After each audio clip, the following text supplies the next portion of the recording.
પોરબંદરમાં જન્માષ્ટમીના લોકમેળાના આયોજન અંગે મહાનગરપાલિકા કચેરી ખાતે બેઠક યોજાઈ હતી.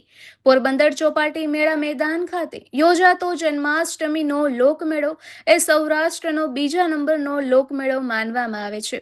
આ મેળાની મોજ માણવા વિવિધ જિલ્લાઓમાંથી મોટી સંખ્યામાં લોકો ઉમટી પડે છે. ઉપરાંત એનઆરઆઈ પણ ખાસ મેળાની મોજ માણવા વતન આવે છે. તો મેળામાં પેટીઓ રડવા પણ વિવિધ રાજ્યોના ધંધાર્થીઓ મોટી સંખ્યામાં અહીં પડાવ નાખે છે.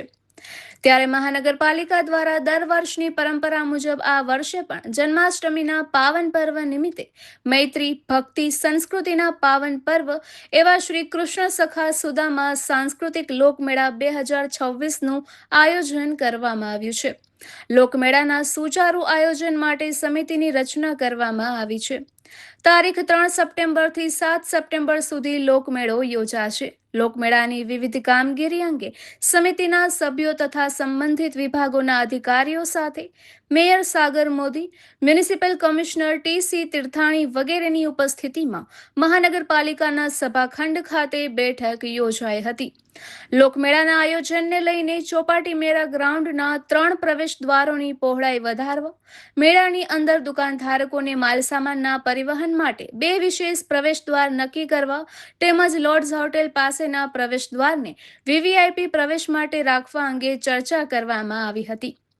મોટી રાઇડ્સમાં સીસીટીવી કેમેરાની સુવિધા ફરજિયાત રાખવા, રિલાયન્સ ફુવારા તથા ટ્રાફિક પોલીસ ચોકી પાસેથી અવરજવર માટે બંને બાજુ બેરિકેડની વ્યવસ્થા કરવા અને કોઈપણ કટોકટીની પરિસ્થિતિમાં લોકોની દોડધામ ન થાય તે માટે વચ્ચેના ભાગમાં આપાતકાલીન વાહનોની અવરજવર માટે યોગ્ય માર્ગ વ્યવસ્થા રાખવા એ અંગે જરૂરી સૂચનાઓ આપવામાં આવી હતી. આનંદ મેળામાં સુરક્ષા વ્યવસ્થાને વધુ સુદ્રઢ બનાવવા માટે સીસીટીવી તથા સુરક્ષા કર્મચારીઓની પૂરતી વ્યવસ્થા કરવા જણાવાયું હતું. ચકડોળ સહિતની રાઇડ્સ માટે ટિકિટ પર ભાવ મોટા અને સ્પષ્ટ અક્ષરોમાં દર્શાવતી નવી ટિકિટ છપાવવા સૂચના આપવામાં આવી હતી. ખાણીપીણીના સ્ટોલ માર્ગદર્શન આપવામાં આવ્યું હતું.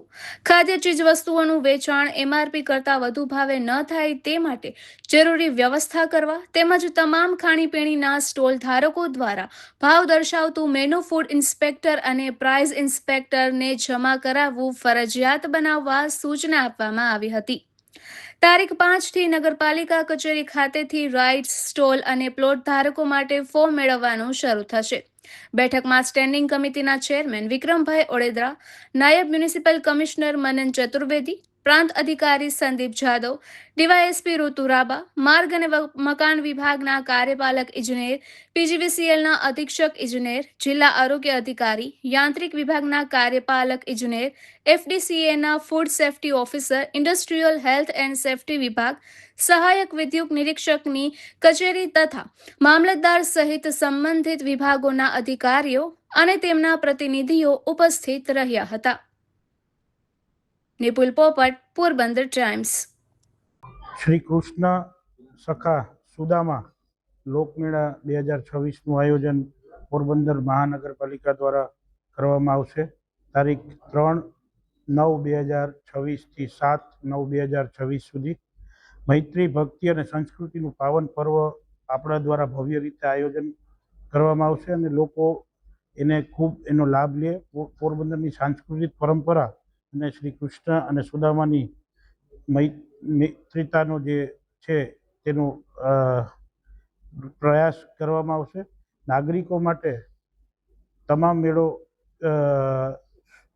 સુરક્ષિત કઈ રીતે કરી શકાય અને સારામાં સારો મેળો થાય તેવો પ્રયાસ મહાનગરપાલિકા દ્વારા અને કમિટી દ્વારા કરવામાં આવશે. આ તારીખ 5થી નગરપાલિકાની ઓફિસથી રાઇડ્સ માટેના અને અન્ય સ્ટોલ ધારક અને પ્લોટ માટેના ફોર્મ વિતરણ ચાલુ થશે. તારીખ 10 સુધીમાં પરત કરવાના રહેશે અને અન્યથા જે પ્રોસેસ છે હરાજીની તે આગામી દિવસોમાં જણાવવામાં આવશે. જે ગ્રાહક હશે તેને એમઆરપી ઉપર જ જે કંઈ આઈટમ છે તે મળે અને તે એક્સપાયરી પણ ના હોય તેની પણ તકેદારી અમારા દ્વારા રાખવામાં આવશે અને એમઆરપી ઉપર જ જે લોકો વેચાણ કરશે તેને વેચાણ કરવાનું રહેશે તેવી અમારી કન્ડિશન છે. જો એમઆરપીથી વધુ વેચાણ થશે અને અમારા ધ્યાન પર આવશે કે કોઈ ફરિયાદ આવશે તો તે પુરવાર થશે તો એની ડિપોઝિટ જપ્ત કરી લેવામાં આવશે કાયમી ધોરણમાં. હવે કુદરત સામે તો આપણે થઈ નથી શકતા, પણ વરસાદ તો આવવો જ જોઈએ અને આવશે તો તેની પૂર્ણ રીતે અમારી તૈયારી છે. પણ મેળાના દિવસોમાં અમે સમયસર મેળો ચાલુ કરી દઈશું.